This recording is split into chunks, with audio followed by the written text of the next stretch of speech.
नमस्कार प्रणाम भोजपुरिया जहाँ नाम अमन सिंह गोड़ छुके गोड़ लागतनी आप लोग बानी।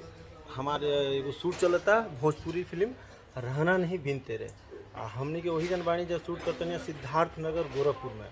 और आप लोग देख सकत बानी हमारे पीछे ये हमारा मेकअप दादा छोटे दादा हैं, ये गणेश सर हैं और ये मोनी सर हैं। और इंजॉय कल जा, लाइक कल जा, शेयर कल जा, सब्सक्राइब कल जाए पिक्चर के। हमनी के बहुत उम्मीद बा, इतना टेक्नीशियन प्यार देत बाड़ा, दुलार देत बाड़ा। राउर लोग भी अगर वो करी तो बढ़िया बा, मजा ले ठीक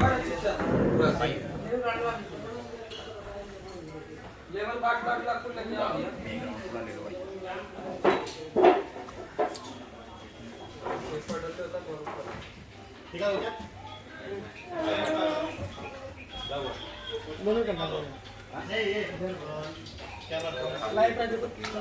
से रुकेगा।